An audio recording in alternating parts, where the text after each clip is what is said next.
আমরা অনেক সময় লক্ষ্য করে থাকি যে কোনো একজন ব্যক্তির অধীনে যে সমস্ত পশু, বিশেষ করে ভেড়া, ছাগল, গরু ইত্যাদি থাকে, তাদের গায়ে একটা বিশেষ চিহ্ন দেওয়া হয়। প্রত্যেক ভিন্ন ভিন্ন মালিকের নির্দিষ্ট চিহ্ন বা মুদ্রা থাকে, যা দিয়ে তাদের শরীরে চিহ্নিত করে দেওয়া হয়। এইভাবে একটি পালের সব পশুদের একজন নির্দিষ্ট মালিকের অধিকারের মধ্যে নিয়ে আসা হয়। আমরা নিজেরাও কি এমনভাবে কোনো বিশেষ অধিকারের জন্য চিহ্নিত হই?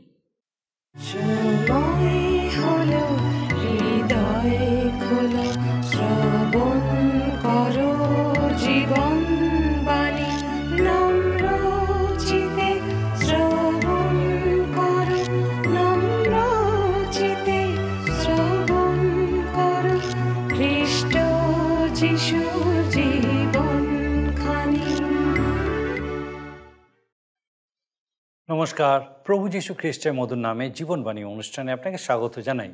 আমি খুব খুশি আপনি আরেকবার আজকে আমাদের সঙ্গে আমাদের এই জীবনবাণী অনুষ্ঠানে উপস্থিত হয়েছেন। আর আমার বিশ্বাস মহান ঈশ্বর আপনাকে সুস্থ রেখেছেন, সুরক্ষিত রেখেছেন। একই সঙ্গে আমার বিশ্বাস এই অনুষ্ঠানে ঈশ্বরের বাক্যের এই ধারাবাহিক আলোচনার মধ্যে দিয়ে আপনি বিশেষভাবে উপকৃত হচ্ছেন। আপনার কাছে আমার বিশেষ অনুরোধ, যদি এখনও আপনি আমাদেরকে আপনার মতামত না জানিয়ে থাকেন, এই অনুষ্ঠান আপনার কীরকম লাগছে, এই অনুষ্ঠান থেকে আপনার কোনো লাভ হচ্ছে কি না, বা এই অনুষ্ঠান সম্পর্কিত কোনো বিষয় আপনি আমাদেরকে বলতে চান, অবশ্যই আমাদের সঙ্গে যোগাযোগ করুন। আমরা খুব খুশি হব। আর যদি আপনি আমাদেরকে আপনার মতামত জানাচ্ছেন, যেরকম আমরা আপনাদের অনেকের থেকেই এই মতামত জানতে পারি, আপনারা অনেকেই আমাদেরকে ফোন করেন, আপনার মতামত জানান, প্রার্থনা বিষয় জানান, অনেক ধন্যবাদ। কিন্তু যদি আপনি এখনও না জানিয়ে থাকেন, তাহলে অবশ্যই আজকের এই অনুষ্ঠান আপনার কীরকম লাগলো আমাদেরকে অবশ্যই জানাবেন। আসুন আজকে আমাদের অনুষ্ঠানের শুরুতেই একটা গানের মধ্যে দিয়ে আমরা ঈশ্বরের গৌরব করি।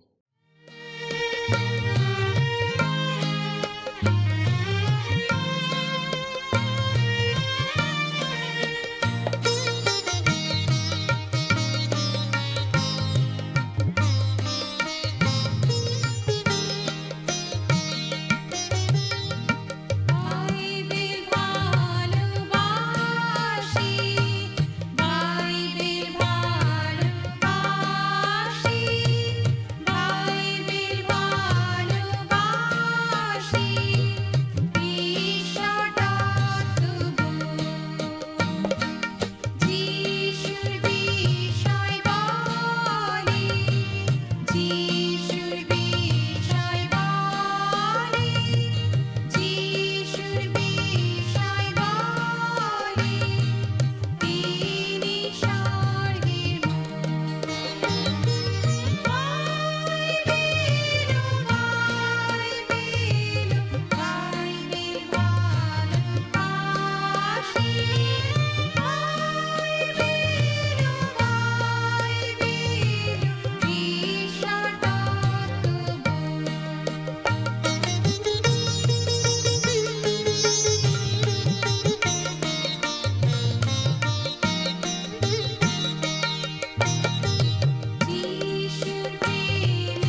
পবিত্র বাইবেলের নতুন নিয়মে সাধু পৌল রচিত ইফিসীয় মণ্ডলীর প্রতি পত্র নিয়ে আমরা ধারাবাহিকভাবে আলোচনা করছি।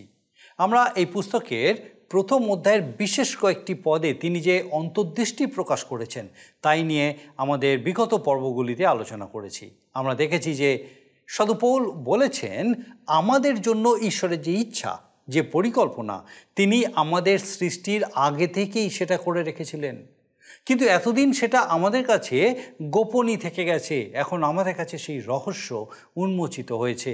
সাধু পৌল বলেছেন যে ঈশ্বর পিতা কালের পূর্ণতার বিধান লক্ষ্য করেই এই নিগূঢ় তত্ত্ব আমাদের কাছে প্রকাশ করার সিদ্ধান্ত নিয়েছেন। আমরা ক্রমশ সেই কালের পূর্ণতার অভিমুখে অগ্রসর হচ্ছি, যখন খ্রিস্ট স্বর্গ ও পৃথিবীর সমস্ত কিছুর উপরে শাসন করবেন। আরেকটি অপূর্ব সত্য হলো যে আমরা ঈশ্বরের অধিকার স্বরূপ হয়েছি। তিনি আমাদের সৃষ্টির পূর্ব থেকে আমাদের তার উত্তরাধিকারী রূপে মনোনীত করেছেন। এটাই ঈশ্বরের ইচ্ছা, আর সেই জন্যেই এটা সঠিক এবং সর্বোত্তম। ঈশ্বর তিনটি অপূর্ব কাজ খ্রিস্টের মাধ্যমে করেছেন। খ্রিস্টের রক্তের মাধ্যমে তিনি আমাদের পরিত্রাণ দিয়েছেন, তিনি তার ইচ্ছার রহস্য আমাদের কাছে প্রকাশ করেছেন, আর আমাদেরকে তার উত্তরাধিকারী করে পুরস্কৃত করেছেন। ঈশ্বর পিতা তার মণ্ডলীর পরিকল্পনা করেছিলেন। প্রভু যীশু তার রক্ত সেচনের দ্বারা মণ্ডলীকে পরিত্রাণ দিয়েছেন। আর আমরা যখন খ্রিস্টে সেই সত্যের বাক্য, সেই পরিত্রাণের সুসমাচার শুনে বিশ্বাস করি, তখন পবিত্র আত্মা আমাদেরকে মুদ্রাঙ্কিত করেন। আর এই মুদ্রাঙ্কন দুটি উদ্দেশ্যে করা হয়েছে। তিনি ঈশ্বরের চিহ্ন আমাদের হৃদয়ে স্থাপন করেন, যেন আমাদের বিশ্বাস আরও দৃঢ় হয়।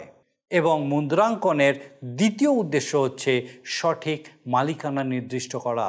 বস্তুত পবিত্র আত্মা স্বয়ং সেই মুদ্রাঙ্ক, যা আমাদেরকে নিশ্চিত করে যে ঈশ্বর আমাদেরকে উদ্ধার করবেন। তিনি যে কেবল সেই মুদ্রাঙ্ক তা নয়, ঈশ্বর পিতা আমাদেরকে যে উত্তরাধিকার দেওয়ার প্রতিশ্রুতি দিয়েছেন তারই বায়না বা অগ্রিমাংশ হচ্ছেন পবিত্র আত্মা। আসুন আমরা এই সমস্ত বিষয় গভীরভাবে আলোচনা করি এবং দেখি যে ঈশ্বর কিভাবে তার এই জীবন্ত বাক্য দ্বারা আমাদের সঙ্গে কথা বলেন। ইফিসীয়দের প্রতি প্রেরিত পৌলের পত্র থেকে আলোচনা করছি।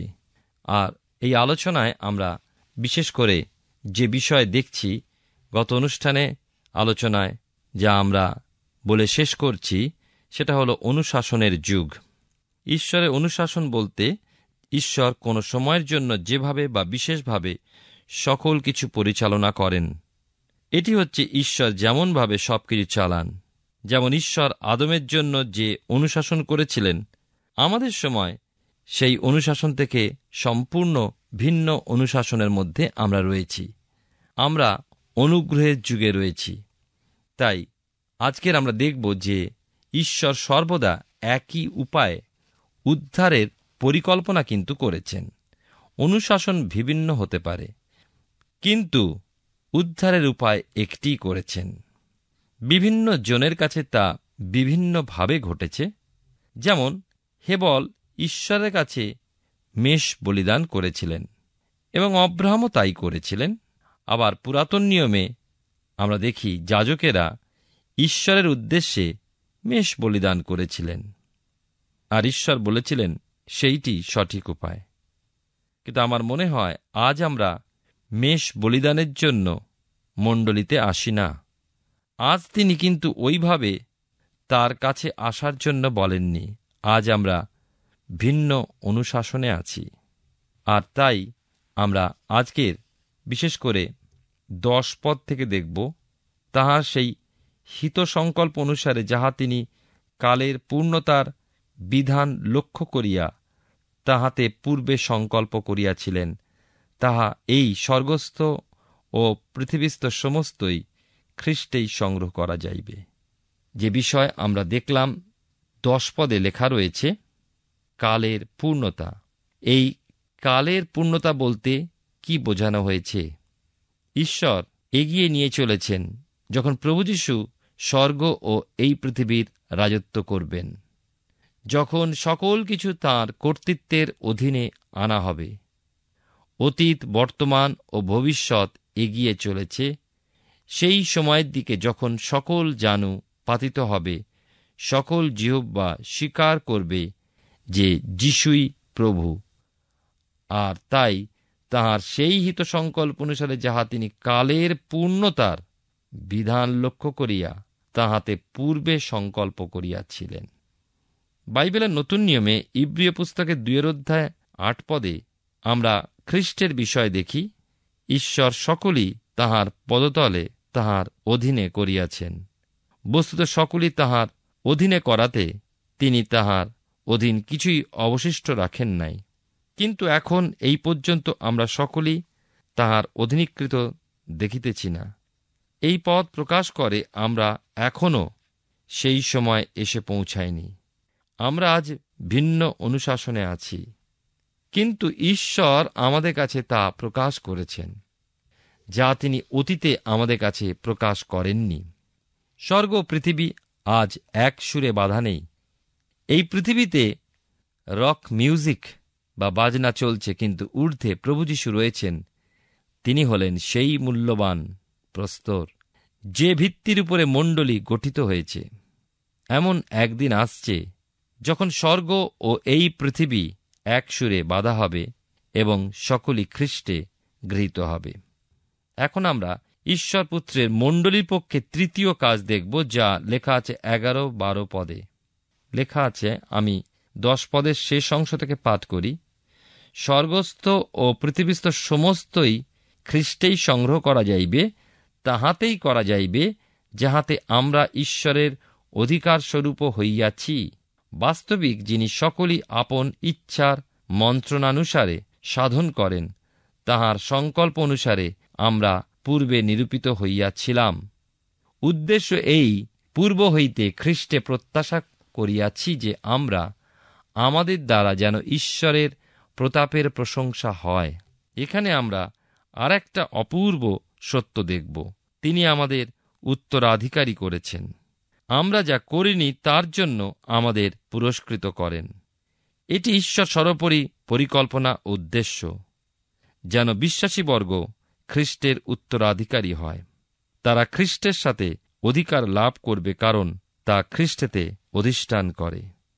সাধু পৌল রোমীয়দের প্রতি প্রেরিত পৌলের পত্রে 8 অধ্যায় তিনি বলছেন, আর যখন সন্তান তখন দায়াদ, ঈশ্বরের দায়াদ ও খ্রিস্টের সহদায়াদ। যদি বাস্তবিক আমরা তাহার সহিত দুঃখভোগ করি, যেন তাহার সহিত প্রতাপান্বিত হই।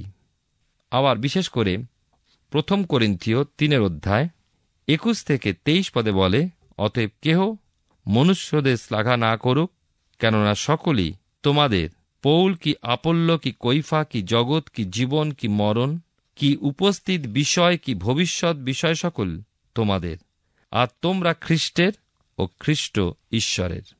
ঈশ্বর আমাদের জন্য যে আশ্চর্য বিষয় সকল জানিয়েছেন, তার সকল আমরা বুঝি না, কিন্তু সেখানে আমি বসে আছি তা থেকে আমাদের উন্নত করা হয়েছে।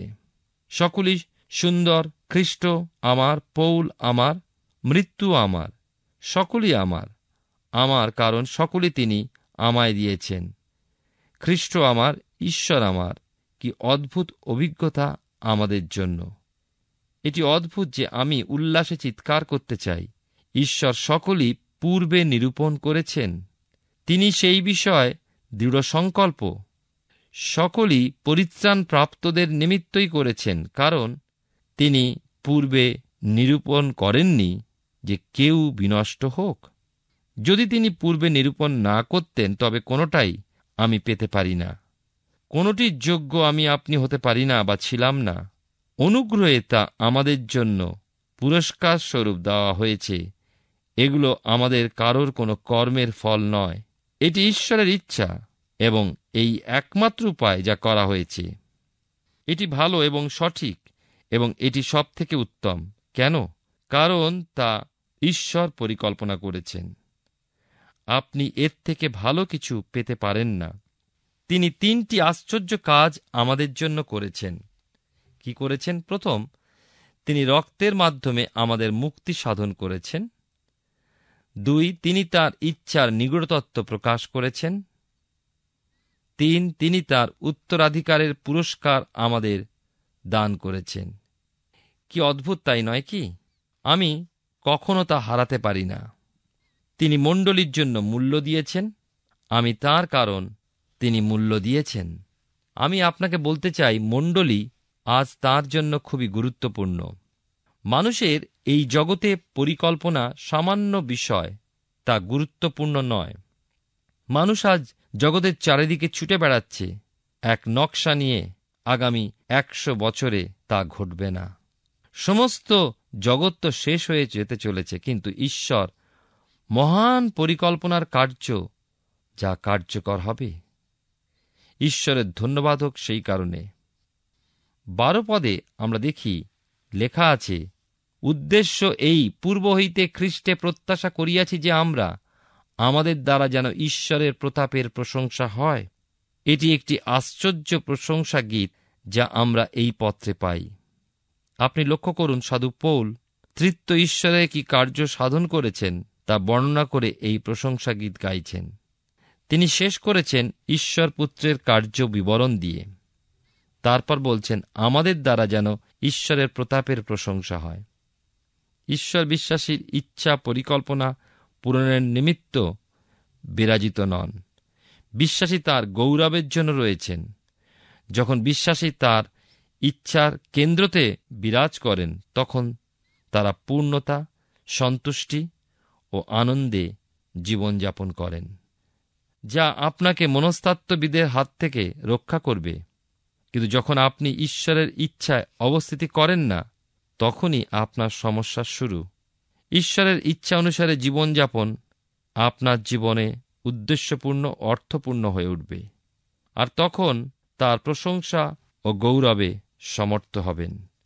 ঈশ্বর আমাদের অনন্তের দিকে দৃষ্টি নিবদ্ধ করতে সাহায্য করবেন ও বলবেন, দেখো, তার পরিত্রাণের যোগ্য নয়, কিন্তু আমি তাদের ভালোবেসেছি ও তাদের পরিত্রাণ সাধন করেছি। আমরা দেখি যে সেই কারণে সম্মানের সাথে উদ্দেশ্যপূর্ণ ও আনন্দপূর্ণ ও গৌরবময় জীবনযাপনের অর্থ রয়েছে। তৃতীয় প্রশংসা গীত পবিত্র আত্মার কাজ সম্পর্কে এখন আমরা আলোচনা করব, যা আছে 13 পদে। খ্রিস্টে থাকিয়া তোমরাও সত্যের বাক্য, তোমাদের পরিত্রাণের সুসমাচার শুনিয়া এবং তাহাতে বিশ্বাস করিয়া সেই অঙ্গীকৃত পবিত্র আত্মা দ্বারা মুদ্রাঙ্কিত হইয়াছ। আমি মনে করি বাইবেল শাস্ত্রের এই অংশটি খুবই আশ্চর্যজনক। কেউ কেউ বলেন এখানে নবায়িত হওয়ার বিষয় বলা হয়নি। প্রকৃতপক্ষে তাই বলা হয়েছে ও অপূর্বভাবে, কারণ ঈশ্বরের কাজ থেকে পবিত্র আত্মার কার্য দেখছি। ঈশ্বরের কাজ মণ্ডলীর জন্য পরিকল্পনা রূপায়ণ করা, পুত্রের কাজ মণ্ডলীকে উদ্ধার করা এবং সেই উদ্দেশ্যে মূল্য প্রদান করা, আর পবিত্র আত্মার কাজ মণ্ডলীকে সুরক্ষা করা। তা ভিন্ন প্রকার, তা ব্যক্তি সম্বন্ধীয়। এই নবায়িত ও স্বরূপান্তরিত হওয়ার কাজ পবিত্র আত্মা করেন, যেন পাপী শুনতে পায় ও হৃদয়ে বিশ্বাস করে এবং তাকে ঈশ্বর সন্তান করে তোলেন। যোহন লিখিত সুসমাচারের 3 অধ্যায় 7 পদে প্রভু যীশু বলেন, তোমার নূতন জন্ম হওয়া আবশ্যক। আমরা কেমনভাবে নূতন জন্ম প্রাপ্ত হই? সাধু যোহন বলেছেন, যতজন তাহাকে গ্রহণ করিল সেই সকলকে, যাহারা তাহার নামে বিশ্বাস করে, তাহাদিগকে তিনি ঈশ্বরের সন্তান হইবার ক্ষমতা দিলেন।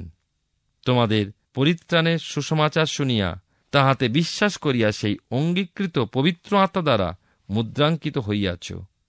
এ আওয়াজ নয়, কিন্তু বোঝার সাথে সাধু পৌল বলছেন 1 করিন্থীয় 1 অধ্যায় 23 থেকে 24 পদে, কিন্তু আমরা ক্রুশে হত খ্রিস্টকে প্রচার করি। তিনি জিহুদীদের কাছে বিঘ্ন ও পরজাতিদের কাছে মূর্খতা স্বরূপ, কিন্তু জিহুদী ও গ্রিক আহত সকলের কাছে খ্রিস্ট ঈশ্বরের পরাক্রম ও ঈশ্বরের জ্ঞান স্বরূপ। কারা আহত? যারা শুধুমাত্র বাক্যের রব শুনেছে, না যারা শুনে বুঝতে পেরেছে। ঈশ্বর তাদের আহ্বান করেছেন।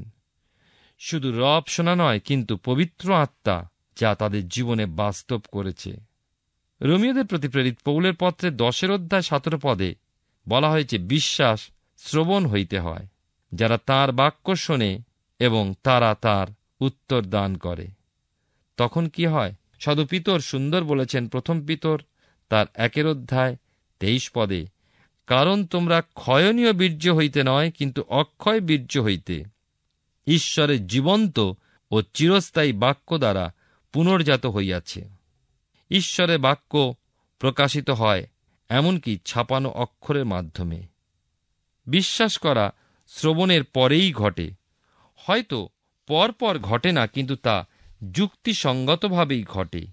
এটি উত্তম ব্যাখ্যা। নূতন জন্ম বলতে কি বোঝায়?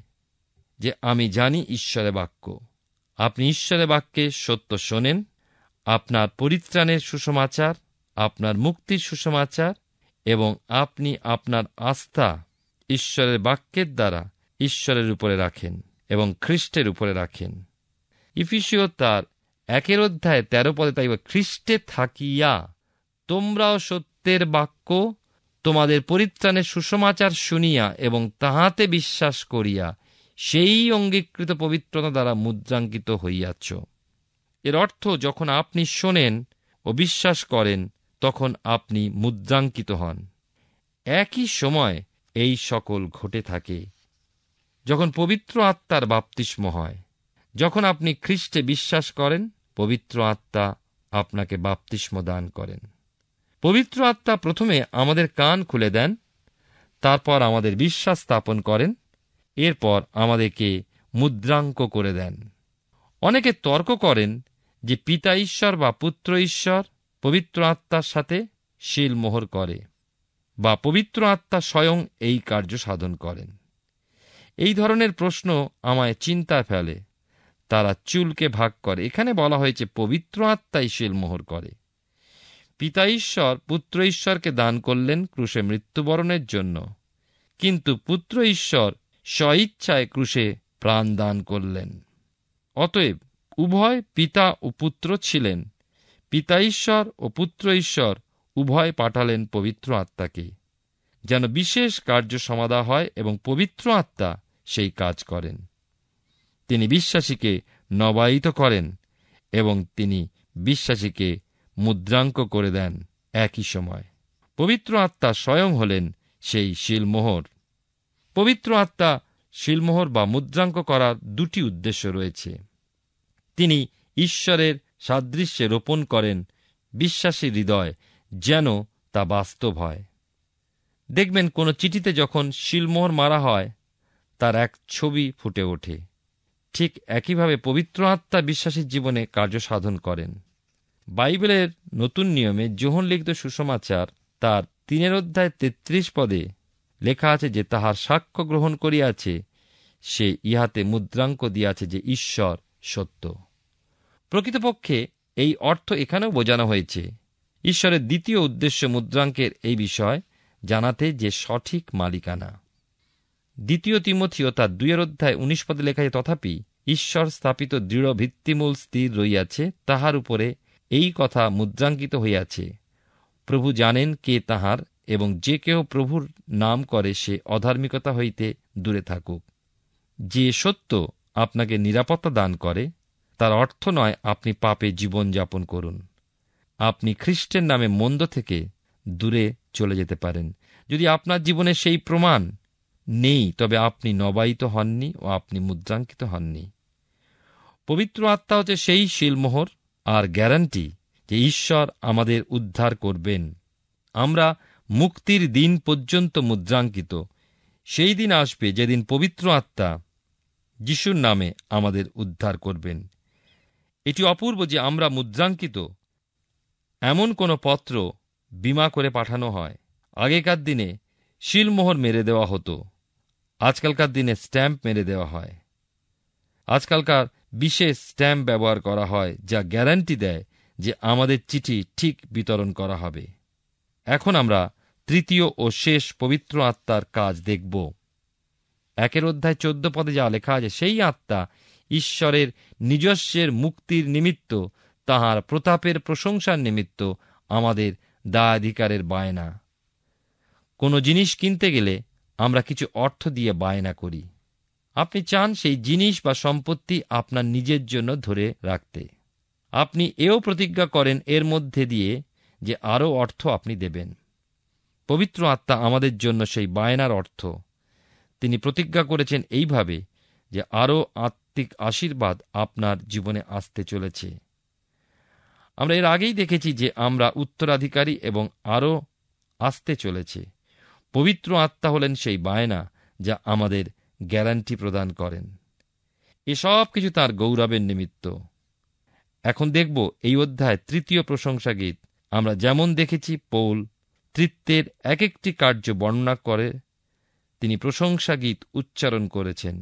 এখানে ঈশ্বরের প্রশংসা করা হয়েছে যে পবিত্র আত্মা আমাদের নবায়িত করেন এবং আমাদের রক্ষক ও মুদ্রাঙ্ক এবং আমাদের জীবনে বাস্তবতা দান করেন। ঈশ্বর আপনার জীবনে মঙ্গল করুন। আমরা এফেসীয় পুস্তক থেকে ধারাবাহিকভাবে অধ্যয়ন করছি, আর আমার বিশ্বাস মহান ঈশ্বর বিশেষভাবে আপনার সঙ্গে কথা বলছেন। ঈশ্বর আমাদের তার উত্তরাধিকারী করার যে পরিকল্পনা, সেটা আমাদের সৃষ্টির আগে থেকেই করে রেখেছেন। এটা যদি আগে থেকে না করতেন এবং পরবর্তীকালে আমাদের মধ্যে থেকে তার উপযুক্ত মানুষদের বেছে নিয়ে এই অধিকার দেওয়ার সংকল্প করতেন, তাহলে আমরা কেউই এই অধিকার লাভ করতে পারতাম না, কারণ আমরা কেউই তার দৃষ্টিতে গ্রাহ্য হতে পারতাম না। তিনি আমাদের সবাইকে সুযোগ দিয়েছেন যাতে আমরা তার দত্তক পুত্র হওয়ার অধিকার লাভ করি। আমাদের মধ্যে যে কেউ প্রভু যীশু সেচিত রক্তের দ্বারা পরিত্রাণ লাভ করেছে, সেই ঈশ্বর পিতার সেই অধিকার লাভ করতে পেরেছে। আর সেই সমস্ত পরিত্রাণপ্রাপ্ত বিশ্বাসীবর্গকে পবিত্র আত্মা মুদ্রাঙ্কিত করেছেন, যাতে তারা ঈশ্বরের একান্ত আপন বলে বিবেচিত হতে পারে।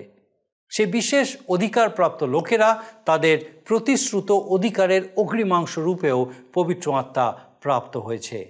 আমাদের আলোচিত পত্রের পরবর্তী অংশে আমরা লক্ষ্য করব যে সাধু পৌল ইফিসীয় মণ্ডলীর মানুষদের জ্ঞান ও শক্তির জন্য ঈশ্বরের কাছে বিশেষ প্রার্থনা করছেন।